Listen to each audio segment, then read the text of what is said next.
Alhamdulillah, salatu wassalamu ala rasulillah, la hawla wa la quwwata illa billah.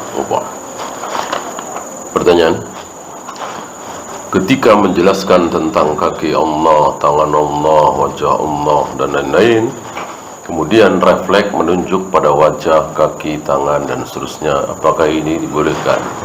Insya Allah boleh. Mana dalil? Mana dalil? Rasulullah pernah mengatakan Allah melihat, Allah mendengar sambil begini, sambil Rasulullah menunjuk mata beliau dan telinga beliau. Innahu huwas sami'ul basir. Tentu tidak bermaksud menyamakan pendengaran Allah dengan pendengaran beliau, mata Allah dengan mata beliau. Artinya betul-betul Allah punya pendengaran dan punya penglihatan. Adapun orang yang mengatakan jika engkau melihat, ini masih khilaf ya. Jika engkau melihat seseorang yang mengatakan wajah Allah, tangan Allah sambil menggerakkan tangan, maka potonglah tangannya. Ini tidak sabit dari Rasul dan para sahabat. Bahkan ini menunjukkan sifat-sifat Jahmiyah, artinya meniadakan. Orang betul-betul Allah punya tangan, betul-betul Allah punya wajah. Apakah sama antara dosa meninggalkan sholat Jumat dengan meninggalkan sholat 5 waktu? Kalau sama-sama berdosa, iya. Tentang tingkatan berbeda. Masing-masing ada ancaman dan masing-masing ancamannya berbeda.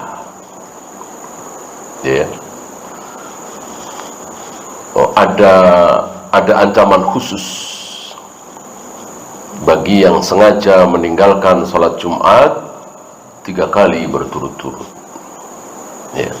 Ada ancaman khusus, munafik, nifak, ditutup hatinya dan seterusnya. Jika pemimpin yang adil lahir dari mayoritas masyarakat yang adil, apakah ini sama saja dengan hukum demokrasi karena kebenaran berdasarkan suara terbanyak? Tidak, bukan itu. Justru ini menunjukkan pemahaman yang keliru ketika mereka merekayasa. Seandainya mereka meyakini hal ini, ya ngapain direkayasa? Pemilu itu kan berarti merekayasa. Artinya tanpa pemilu, tanpa pilkada, atau pakai pemilu atau pakai pilkada, sama. Bahwa yang akan jadi pemimpin adalah preman. Kalau mayoritas rakyatnya adalah preman, yang akan jadi pemimpin adalah muslim. Kalau mayoritas rakyatnya adalah muslim. Dan itu terjadi di negeri kita kan, walillahilham. Belum pernah ada yang Buddha, Hindu, Masoro, selalu muslim.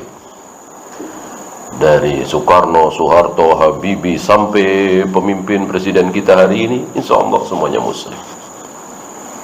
Belum pernah ada, mudah-mudahan tidak akan ada yang kafir, semuanya muslim. Yang muslimnya seperti itu. Kenapa? Ya karena rakyatnya muslimnya seperti ini, iya kan? Yang terus melakukan pekerjaannya, bahkan cuman obrolannya saat adzan berkumandang. Ya kita diberi pemimpin seperti ini. Bagaimana mayoritas rakyatnya? Apakah mengakekahi diri sendiri setelah dewasa disyariatkan? Ini Nabi lakukan. Ini dilakukan oleh Nabi sallallahu alaihi wasallam, walaupun diperselisihkan kesahihan riwayat itu. Taruhlah seandainya itu sahih. Apakah langsung kita ikuti, kita contoh, kita simpulkan bahwa ini sunnah? Nanti dulu. Kita lihat. Kita lihat para sahabat. Ini yang dimaksud kaidah law kana khairan la sabaquna ila. Ini luar biasa kaidah ini. Lihat para sahabat. Tidak mungkin sunnah Kok para sahabat tidak melakukan? Nggak mungkin. Tidak mungkin. Manusia-manusia yang sangat bersemangat melaksanakan sunnah Nabi adalah para sahabat.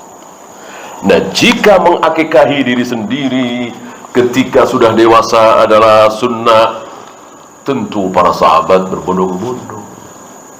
Nah, sementara tidak didapat riwayat. Riwayat hanya Nabi. Berarti khusus beliau, seandainya itu sahih. Kan masih diperselisihkan. Apakah boleh mengingat-ingat dosa yang kita lakukan di masa lalu karena rasa takut akan ancaman azab? Mengingat kemudian kita memohon ampun kepada Allah, ya.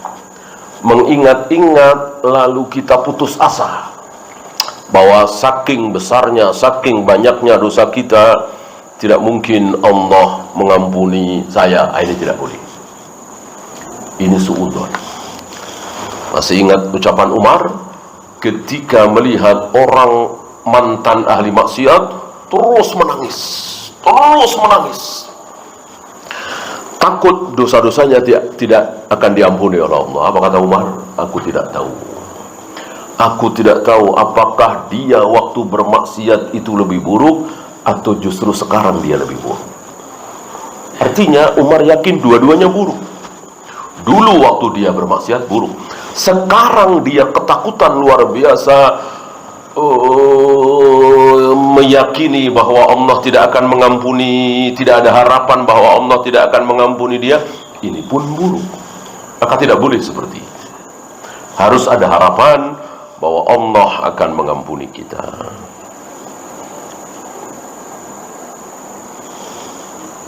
Bagaimana cara memuliakan ulama yang tidak menyebabkan gulu? Yang tidak dilarang, yang kita menghormatinya dan bermanfaat bagi beliau. Kita hormati ulama kita dengan menyediakan makanan yang enak. Nah, ini kan manfaat bagi beliau. Adapun yang tidak bermanfaat bagi beliau, misalnya ketika beliau